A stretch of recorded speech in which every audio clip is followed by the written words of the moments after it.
Hi there. Before we dive into today's episode, I want to ask you an important question. Are you wondering why your hard work isn't reflecting in your bank account? If so, I've got something that could change the game for you. With my Digital Product Accelerator one-on-one coaching program, I'm on a mission to help entrepreneurs like you bank consistent revenue without sacrificing your time or sanity. Imagine shifting from 90% client-facing work to enjoying consistent revenue from your digital products, all while reclaiming your time. You already know that you don't need another course, and a one-size-fits-all approach isn't going to cut it. What you need is a strategic, long-term plan tailored just for you. So if you're ready to build the profitable, freedom-giving business you've dreamed of, apply to work with me by going to destinycop.com/apply. I cannot wait to learn more about you and your business.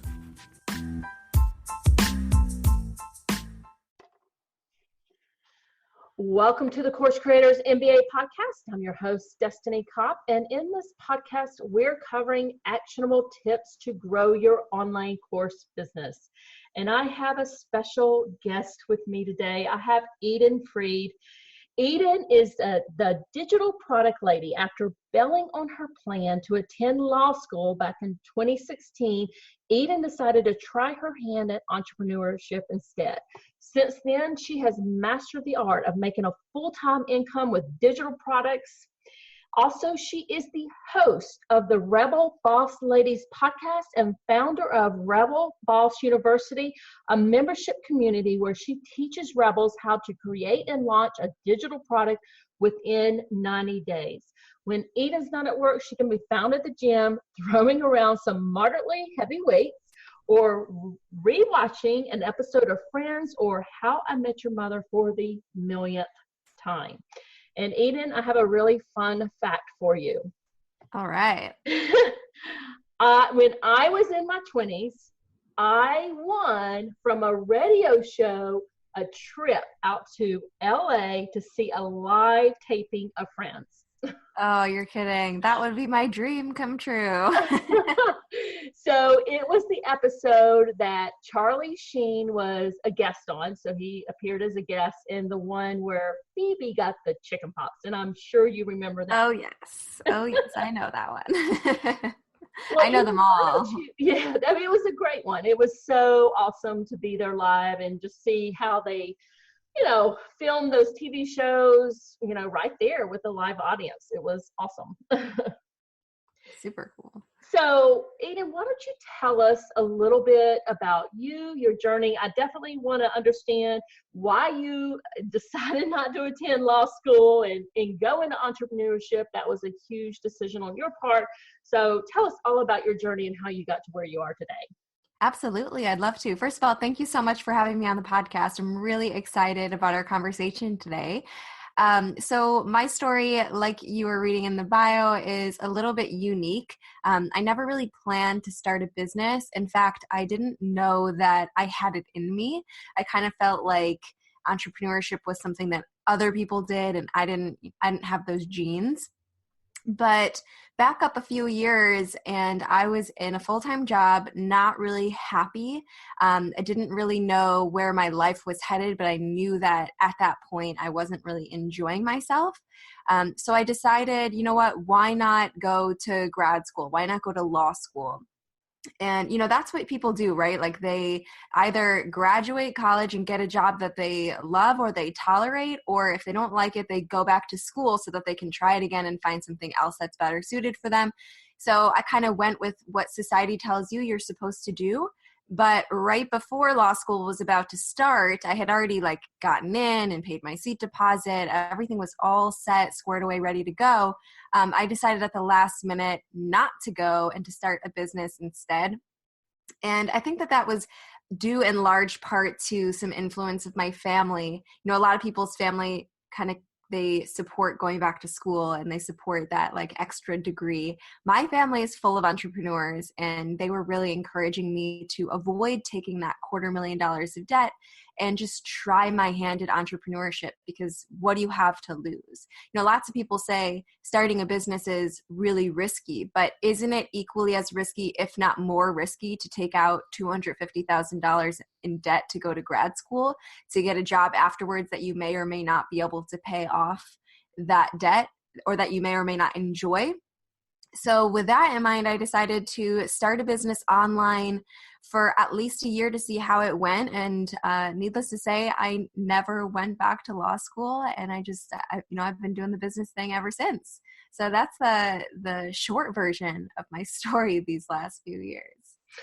So I absolutely love it. And speaking from someone who has 3 different college degrees, I definitely think that, whatever decision people make, I think it's the right one for them. But I really like what you said about, going back to school and taking on that debt, and then having that risk of, let's just say you did it. You went back to school, you went into debt $250,000, and then you got into a law firm and you hated it. I mean, that would have been awful. Yeah, it's definitely not suited to my personality, but when you're so young, it's hard to make decisions that are good for you because you barely know yourself. So I always say, do what feels good for you in the moment, what makes the most sense for you. Don't make decisions that are going to trap yourself for the next few decades. Great advice. And today we are talking all about virtual summits. And I know that I've listened to your podcast. I was very much intrigued about the virtual summit that you ran here recently. And I think you made a good amount of money from that. I'm sure you'll talk about that today. But for those in the audience who might not be familiar with what a virtual summit is, can you tell us a little bit about what it is and give us some background there? Sure. So a virtual summit, you can actually think of it as kind of like an online conference. So instead of having to pay your ticket to the conference and get a plane ticket if you don't live local, or grab a hotel for a few days, you don't have to do any of that. It's all hosted virtually online. And the cool part about virtual summits is that most of them are actually 100% free to attend. Now, obviously, there are some restrictions. Usually, if they are free, you would only have access to the material for a limited amount of time, which is the format that I followed. But it's just the fact that it's virtual makes it really accessible to folks who may not have the budget or the means to attend an in-person conference.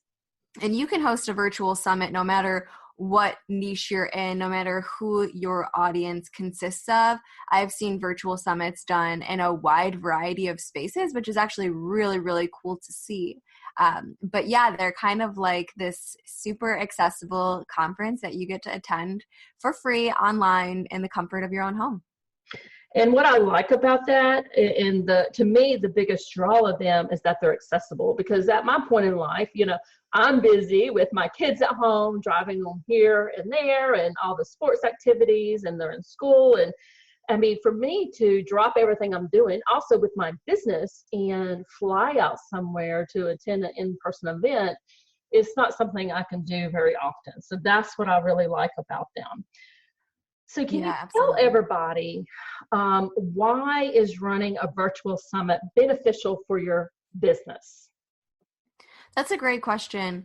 We always say our business is for our customer, right? Like everything that you do should be to benefit your customer. I always like to find strategies and things that I can do in business that benefit both me and my customer. Obviously, as business owners, we want to do things that we enjoy. That's the whole point of being in business, so that you call the shots.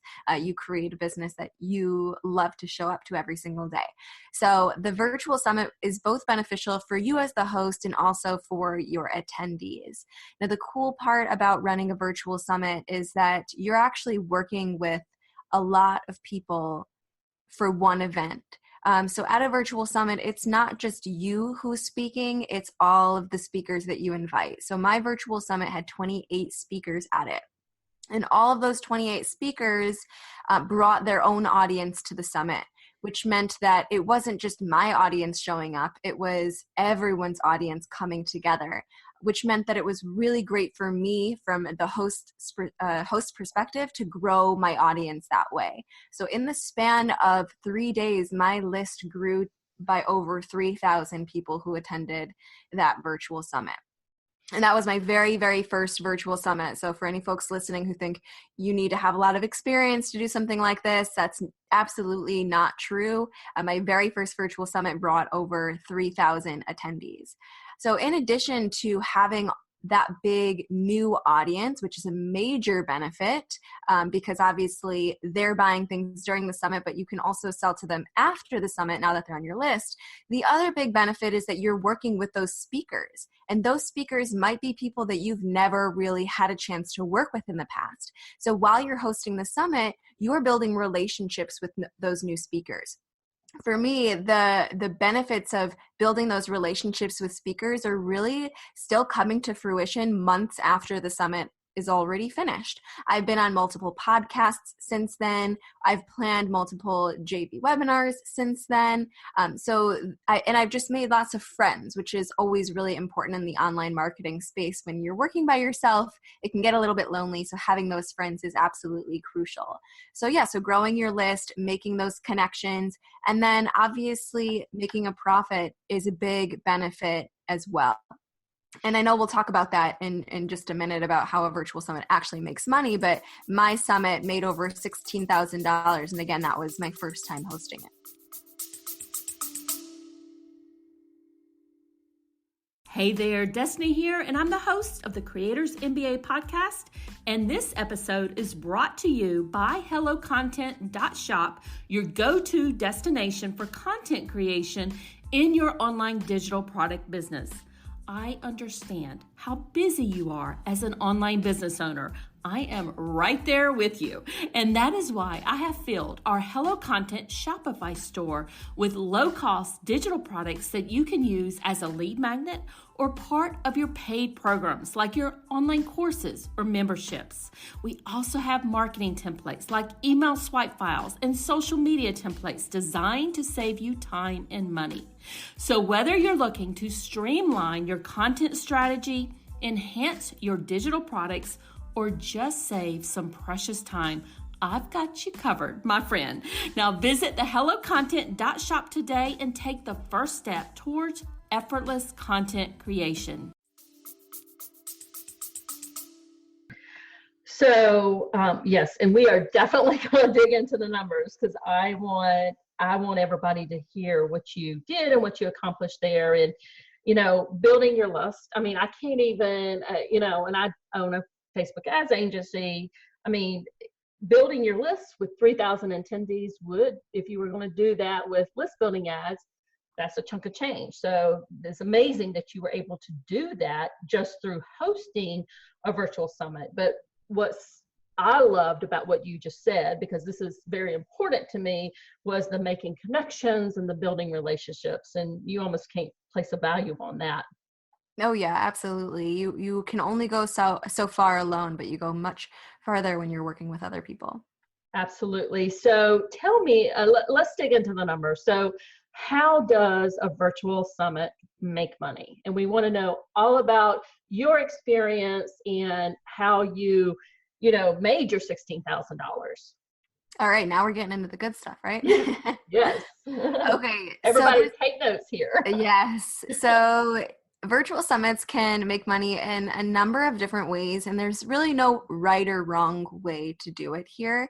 So I'm going to share with you what I did, and also include some additional ways that you can work this to your advantage. So like I mentioned initially, virtual summits are usually 100% free to attend.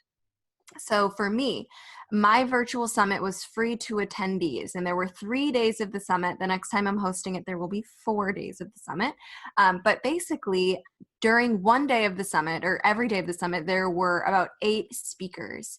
Those speakers' interviews and presentations were available for free for 24 hours, and then they expired. And the same thing is true for the next day of the summit. Those 8 speakers' presentations were available for 24 hours until they expired. Anybody who got a free ticket would have needed to watch all of the presentations that they wanted to see before the presentations expired.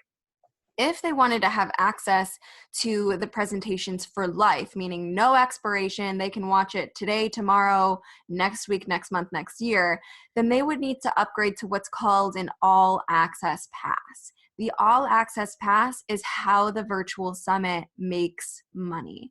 Now, if you go and start peeking around other people's virtual summits, there's a wide range to how much an all access pass might cost. My summit, I wanted to keep things stupid simple the first time around. So I made my all access pass cost $47. And if you bought the all access pass immediately after signing up for your free ticket within 15 minutes, you also got access to a bunch of other bonuses in addition to the all access pass. And the vast majority of people who upgraded ended up upgrading their ticket within the first 15 minutes of signing up for their free ticket.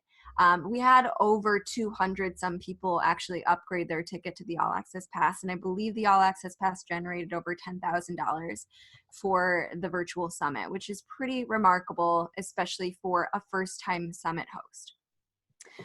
And there's lots of different ways that you can do that. The next time I'm running my virtual summit, it'll be a little bit more expensive, and it'll have more bonuses in there. There'll be additional upgrade options. But again, the first time I did it, I wanted to keep things really simple.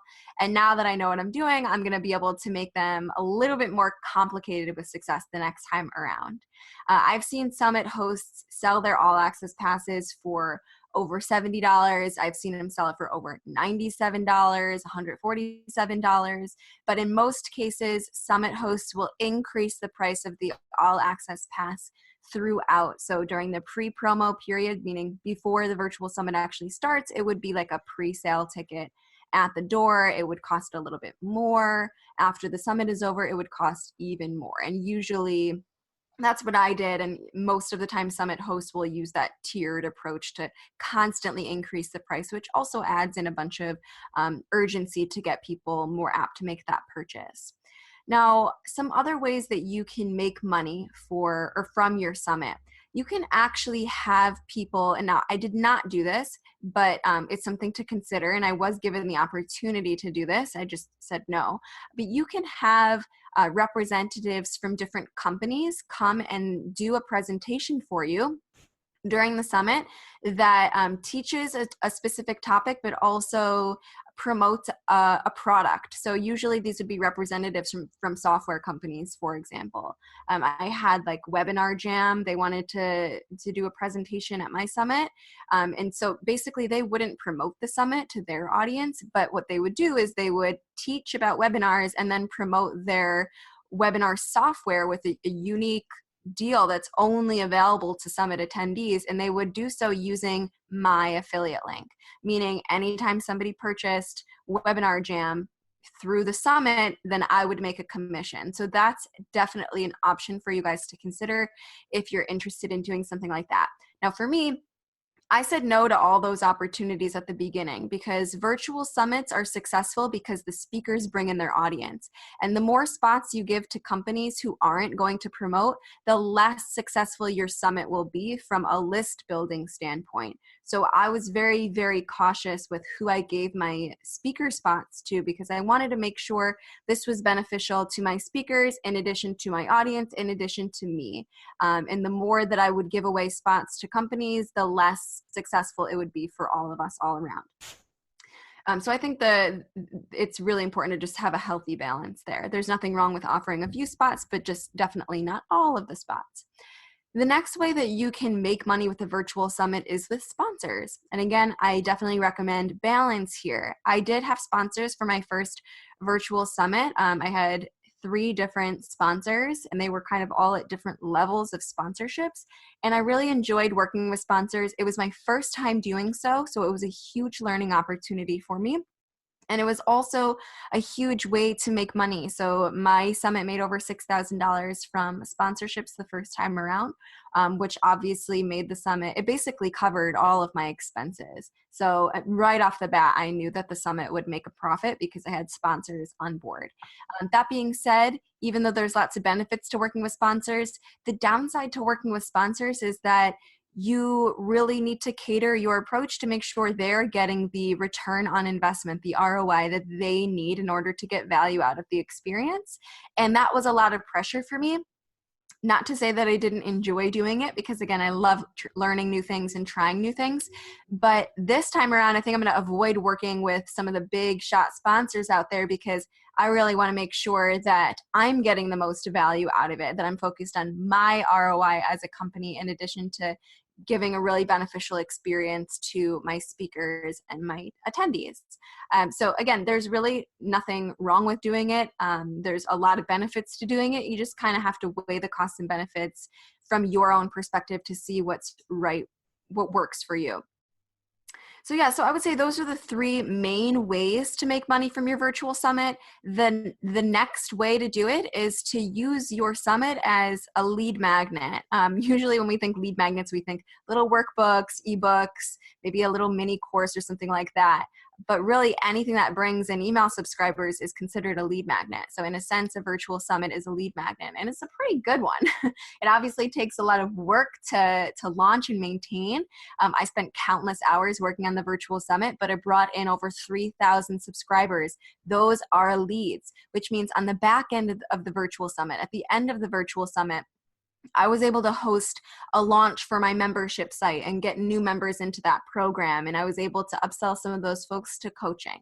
So there's a lot of different ways that you can leverage those new leads from the virtual summit after the fact. Obviously, those profits aren't necessarily included in my $16,000 virtual summit number, but it's still profit that came as a result of the virtual summit. And it's definitely something to consider, especially because it's such a great lead gen tool. But yeah, so those are all the ways that your virtual summit can make money. So definitely a great lead gen tool. And but the one question I have though, and this is kind of off the cuff if you would, but so you had your virtual summit, and then right after that you went in to launch your membership, and maybe you sold some coaching and stuff. At the end of your launch, were you extremely exhausted from doing the virtual summit and then a launch at the same time, back to back? Oh yeah, and I talked about this a little bit on my podcast, Rebel Boss Ladies, where I kind of went behind the scenes of everything surrounding this virtual summit. But I wasn't really sure what to do about my launch. I was kind of in this pickle where I had a vacation scheduled. My husband works a very traditional job. He's a resident in an oral surgery program. So his vacation is set in stone. Like there's really nothing that I can do to work around it. Whatever week they say we get off, that's the week that we go on vacation. So I had this vacation coming up, which I was so looking forward to, because obviously the virtual summit took a lot out of me. And I could either launch my program right after the virtual summit, or I could wait like a month after my vacation. I didn't want to think about it during my vacation. I wanted it to be one and done. And I wanted to be 100% on vacation because I was so incredibly burnt out. And I had asked for some input from other folks who have run virtual summits in the past. And I asked them, should I do the launch now? Should I do it later? Some people said, do it later. Some people said, do it now. The majority said, do it now while your list is warm. So I did it. And I probably would not do it again that way, because I was, like you were saying, I was so burnt out.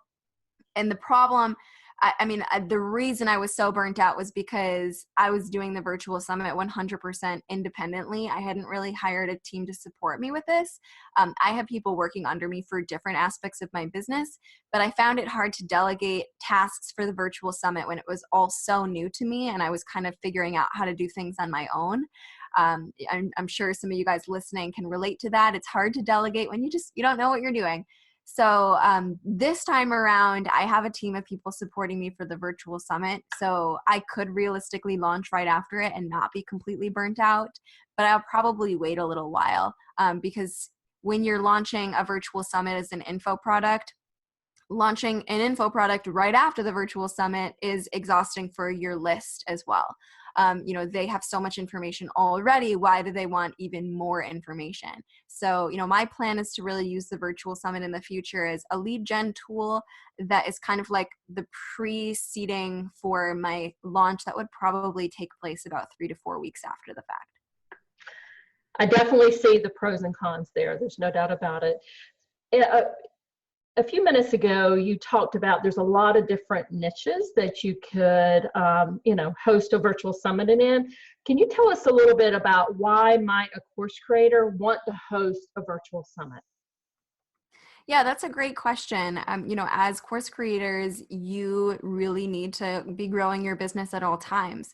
There's that saying, if you build it, they will come. But once you've launched a course for the first time, you realize that's not necessarily true. You build the course and no one's going to come unless you've properly marketed it with different lead gen strategies. You might be running Facebook ads.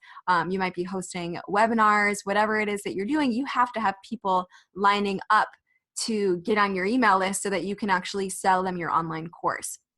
So that's really the number one reason why a virtual summit might be interesting for you as a course creator, to bring in those new leads. Like I mentioned, I got 3,000 people over the course of 3 days to get on my email list. And because my virtual summit topic is so closely related, like so closely as in it's 100% overlap with what my products are all about, then I knew that everyone signing up for my email list was an ideal candidate for my program. Now, my program isn't a one-off course. It's actually a membership site, but it's the same idea.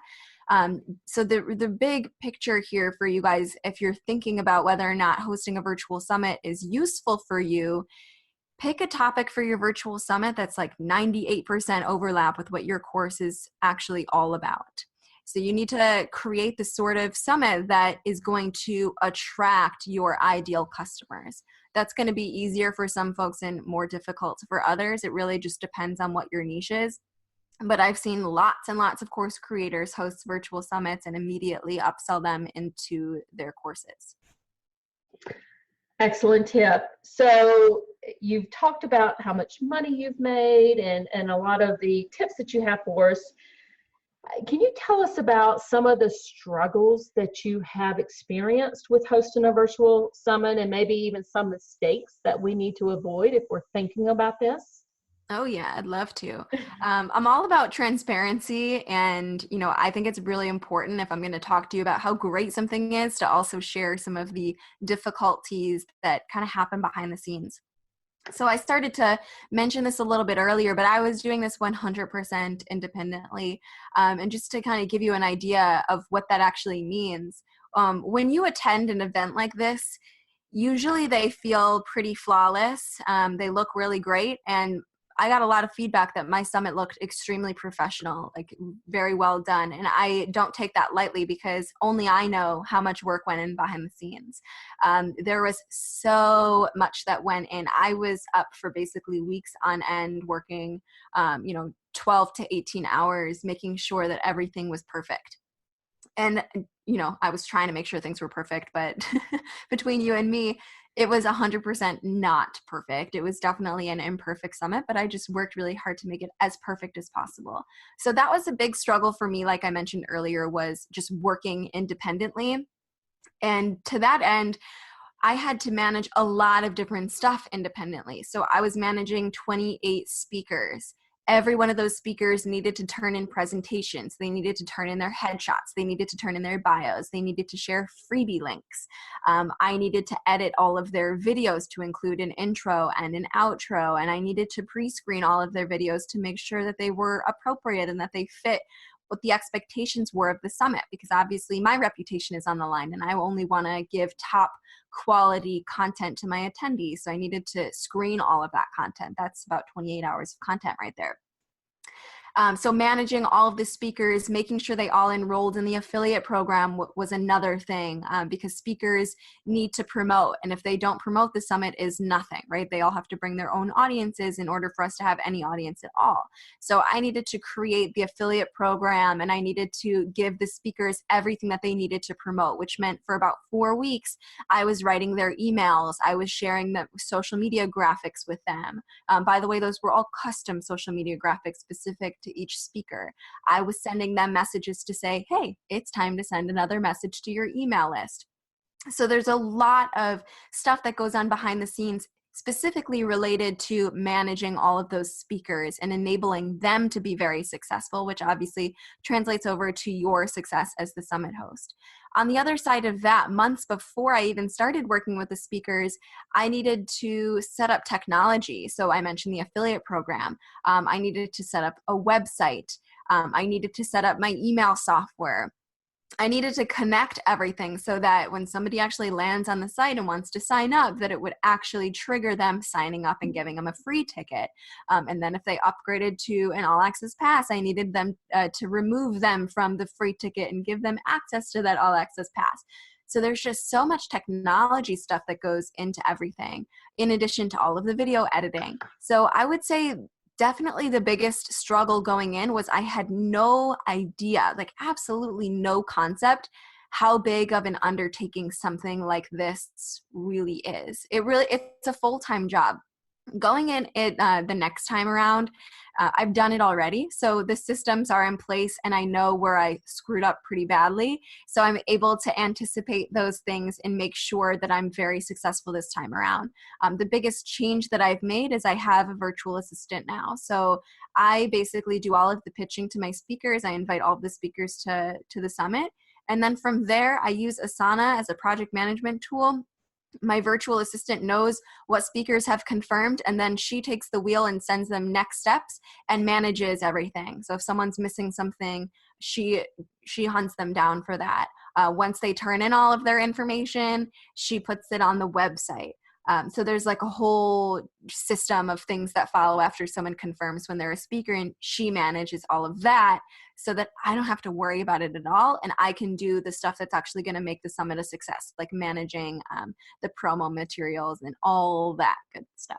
So yeah, I would say short answer to that question. I know it's pretty long-winded there, but short answer is just really not understanding how big of an undertaking it is and all of the different elements that are involved and being prepared for that amount of workload.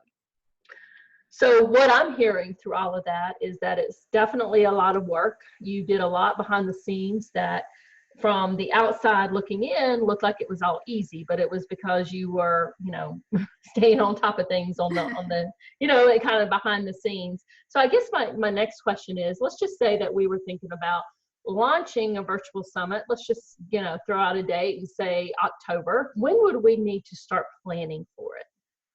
At a very minimum, give yourself 90 days. I had exactly 90 days. It's kind of funny, but I literally had 90 days to do it. And I wish I had like 2 extra weeks. So I started much earlier. I gave myself like 120 days this time, even though I've done it before. So I probably really only needed that 90 days. But definitely give yourself time to screw up and to correct those screw ups. And also give your speakers time. So the big holdup with hosting a summit is that speakers are busy and you don't really know what's on their calendar. So if you give them a deadline, you can expect that they're going to be 3 weeks late with the deadline, at least a portion of the speakers. For me, there was definitely a portion that was on time or early, which was always appreciated. But a lot of the speakers were very late delivering their content, and that's just because they're busy people and they're experts in their space, so they have a lot going on. So it's important for you to understand that and to prepare for it. If someone's late, it's not really their fault, it's your fault that you didn't build in enough buffer time. So for me, my next virtual summit's happening in late July. I'm asking my speakers to turn in all of their content by June 14th, which is over a month before the summit actually takes place. Realistically, if someone hands things in 2 weeks late, I still have a month to get everything together that I need to do after the fact. So yeah, I would say at a minimum 90 days. If you can, add in an extra 2 weeks to give yourself even more buffer time. But within those 90 days, you should know that you should almost instantly be pitching speakers the opportunity to participate, because you need to give them a lot of time to get their stuff in order. Great tips. As I'm listening to you go through all of this, I'm like, she needs to make a course on this. Do you have anything like that, like a course or something that somebody could purchase to kind of, if they were thinking about doing a virtual summit? Yeah, that's a great question. It's funny. You're definitely not the first person to say that to me. I've had a bunch of people start to ask me questions about how to do it. In reality, I don't have a course yet. It might be something on the horizon. To be honest, I'm not sure yet. I'm a very focused person, and I'm very much into what I'm doing now, which is helping people create and launch their first digital products within a 90-day window. But you never know. That might come in the future. I will give a shout out to somebody that supported me a lot. My friend Krista Miller. You guys can check her out at summitinabox.co. I basically purchased her Asana template, which is basically a checklist of everything that you need to do to host a virtual summit in 90 days. Full disclosure, that checklist is just a checklist, right? Like, it's not going to do the stuff for you, but it's going to tell you all the things that you need to do, which is very important when you're doing something of this size for the first time, because you don't know what you don't know. So it's hard to think about things that you don't know that you need to be thinking about. So she's done it before, and she made this list of things, and it was super helpful. If you're using Asana, you just add some deadlines in there, and you have a great little project management tool that can keep you on track. So I definitely recommend checking her out. As far as courses go, who knows? Maybe. Well, thank you for sharing that, and I'll definitely be checking that out. And Eden, can you tell people where they can find you? I'd love to. Yeah. So I hang out a lot on Instagram. My handle is Eden Fried. Fried is spelled like fried, Fried. You can also check me out at rebelbosses.com. That's where the virtual summit's taking place. I have one coming up, and I plan to host one twice a year, every year, if all goes well. So definitely check that out, especially if you're interested in creating and launching a digital product. And my main website is edenfried.com. If you go to edenfried.com/podcast, you can check me out at the Rebel Boss Ladies podcast, where we talk about all things digital products. Thank you so much, Eden. Course creators, I hope you enjoyed this episode today. We'd love it if you could rate and review on iTunes or your favorite podcast platform. Have a great rest of your day. Bye for now.